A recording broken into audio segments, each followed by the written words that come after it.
Good morning, this is सीख the light classes and I am your teacher Kailash Chandra. आज हम 12th class Indian history के 4th chapter में हम चर्चा करेंगे नई धार्मिक परंपराएं। ये नई धार्मिक परंपराएं क्या थी कि चतुर्थ बौद्ध संगति के बाद बौद्ध धर्म दो भागों में बट गया, एक हीनयान एक महायान। तो हीनयान क्या था और महायान क्या था, इस बारे में हम आपसे चर्चा करेंगे कि इन दोनों में बेसिक अंतर क्या था। तो बेसिक अंतर यह है कि हीनयान और थेरवाद कि जो बुद्ध ने अपने जीवन काल में जो शिक्षाएं दी और जिस बौद्ध भिक्षु संघ ने इन शिक्षाओं का पूरी तरह से पालन किया, उनमें कोई चेंज नहीं चाहते थे, उनको हम हीनयान कहते हैं। और ये बुद्ध को भगवान नहीं मानते थे, ये मानव मानते थे कि बुद्ध मार्गदाता है, मुक्तिदाता नहीं है। बुद्ध ने स्वयं भी कहा कि मैं मुक्तिदाता नहीं हूं, मेरे जाने के बाद मेरे बताए हुए रास्ते पर चलना। तो थर्ड पॉइंट है इसका कि ये मूर्ति पूजा के कट्टर विरोधी थे कि ये बौद्ध भिक्षु संघ ये चाहता था कि बुद्ध की मूर्ति ना बनाई जाए और बुद्ध के सिद्धांतों का पालन किया जाए। और इसका फोर्थ पॉइंट था कि जो बुद्ध ने मूल धर्म बताया, जो बौद्ध विहारों में निवास और जो आम जनता के लिए जो नियम बताए, उनके ये पूरी तरह से पालक थे, उनको ही मानते थे। अब आता है फिफ्थ पॉइंट कि सच्ची रीति रिवाज है जो बुद्ध के काल से चली आ रही रीति रिवाज है बौद्ध धर्म के संबंध में, उसी को ये मानते थे, उन्हीं का ये पालन करते थे। तो ये हीनयान कहलाए। अब आते हैं कि महायान क्या थी, इनमें बेसिक अंतर क्या था। तो बेसिक अंतर इन्होंने कि जो धम्म के जो नियम थे, जो बुद्ध ने जो नियम बताए, उनमें चेंज किए। इन्होंने कहा कि समय के अनुसार नियम बदलने चाहिए और इन्होंने ये चेंज किए। और ये चेंज क्या थे कि बुद्ध को इन्होंने भगवान का रूप दिया और जब भगवान का रूप मिल गया तो बुद्ध की पूजा होने लगी। बुद्ध की पूजा हुई तो पूजा कैसे होगी? मूर्तियों से। तो बुद्ध की मूर्तियां बनने लगी, उनकी बौद्ध विहारों में पूजा होने लगी, बल्कि बौद्ध मंदिर भी बनने लगे। अब इसके साथ साथ ये मूल धर्म को नहीं मानते थे, इन्होंने एक अपना नया धर्म, नया स्वरूप बना लिया था, वो बुद्ध का ही, लेकिन एक नया स्वरूप उसको दे दिया। और इन दोनों समुदाय में, हीनयान और महायान में दूरियां बढ़ी।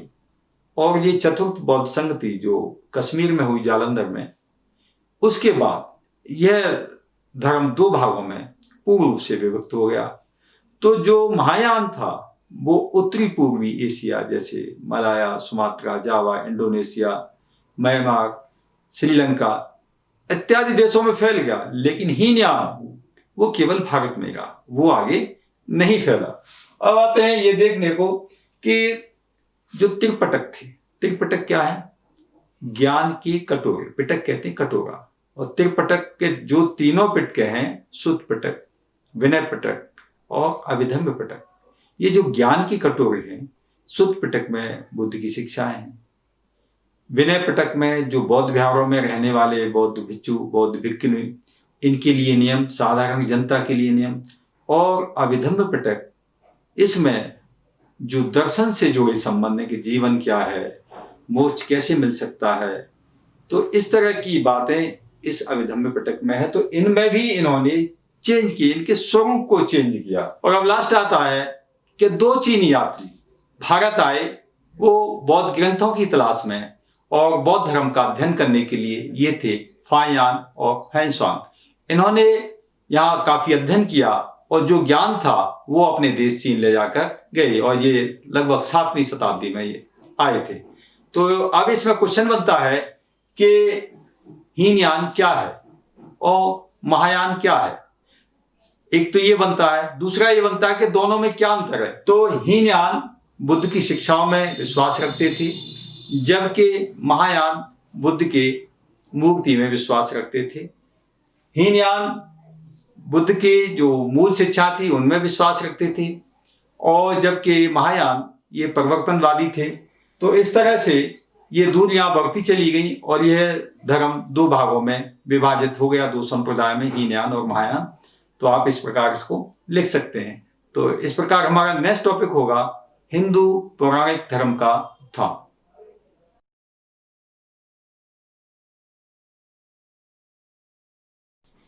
पौराणिक हिंदू धर्म का उदय। कि पौराणिक जो पुराना हिंदू धर्म था, जो सनातन कहते हैं, उसमें दो मतों का विकास हुआ। एक मत है वैष्णववाद और दूसरा मत है शैववाद। तो सबसे पहले हम वैष्णव मत को लेते हैं कि इसमें भक्ति पर अधिक बल दिया गया है। इस बात में, वैष्णववाद में भक्ति मार्ग पर अधिक बल दिया गया है और कर्मकांडों और अनुष्ठानों की अपेक्षा उपासना पर बल देते हैं। अभी देखते हैं कि वैष्णव धर्म का जो विकास है वो किससे है? भागवत धर्म से। और भागवत धर्म के जो प्रवर्तक हैं वो कौन माने जाते हैं? कृष्ण माने जाते हैं। और कृष्ण को विष्णु का अवतार माना गया है। अब देखते हैं कि पाणिनि के अष्टाध्यायी में भागवत धर्म का उल्लेख मिलता है। और इसी तरह से छंदो उपनिषद में इसमें क्या है? कृष्ण को देवकी का पुत्र और अंगिरस का शिष्य बताया गया है। तो ये देखते हैं कि इस समय धर्म का केंद्र क्या था। तो इस समय पर वैष्णववाद में धर्म का केंद्र था मथुरा, और मथुरा से यह धर्म दूर दूर तक फैला। अब यह गुप्त काल में यह धर्म चरम पर था। अब देखते हैं कि पुराणों में विष्णु के 10 अवतारों का हमें उल्लेख मिलता है और ये पुराण गुप्त काल में लिखे गए हैं। अब इसी तरह से जब ये पुराण गुप्त काल में और चरम पर भी था तो कुछ मंदिर और गुफाएं भी बने। अब ये है देवगढ़ का मंदिर, बराबर की गुफाएं, कैलाश एलोरा का मंदिर, ये कहाँ है? महाराष्ट्र में है। तो इस प्रकार ये उस समय के मंदिर और गुफाएं भी हैं जो इसके विकास को बताते हैं। अब आता है कि शैववाद। शैववाद क्या है? कि शिव से संबंधित है। कि इस समय पर जो देखते हैं कि शैवों का विकास भी चरम पर था।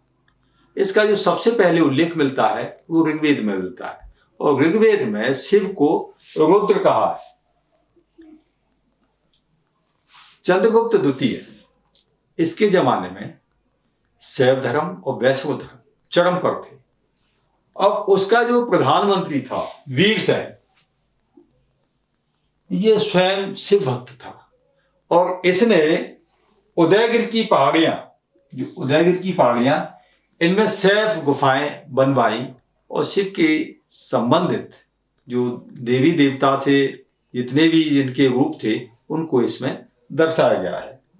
आप देखते हैं कि पुराणों में लिंग पूजा का हमें उल्लेख मिलता है। ये पुराणों में मिलता है और पुराण जब लिखे गए हैं गुप्त काल में, तो ये एक दूसरे से कनेक्टेड है। तो इसका मतलब ये हुआ कि जो शिवलिंग की जो पूजा है वो गुप्त काल से शुरुआत हुई। और जब गुप्त काल से शुरुआत हुई तो पहले जैसे कि हमने बताया कि वैष्णव धर्म का जो केंद्र था कौन था? मथुरा। और इसी तरह से इसका जो शैव धर्म का जो केंद्र था वो था बनारस, वाराणसी।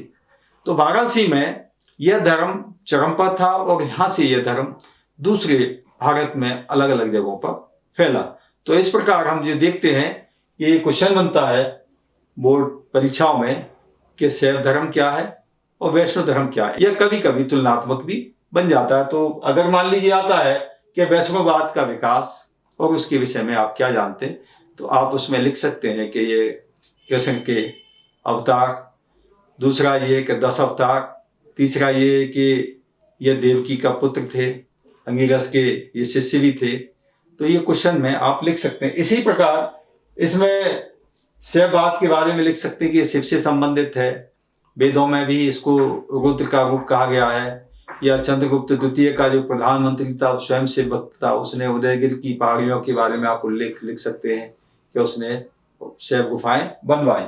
और इस समय पर जो सबसे इंपॉर्टेंट था वो इसमें लिख सकते हैं कि बनारस इसका प्रमुख केंद्र था। तो इस प्रकार ये वीडियो समाप्त हुआ। नेक्स्ट वीडियो में हम फिर मिलेंगे। Thank you.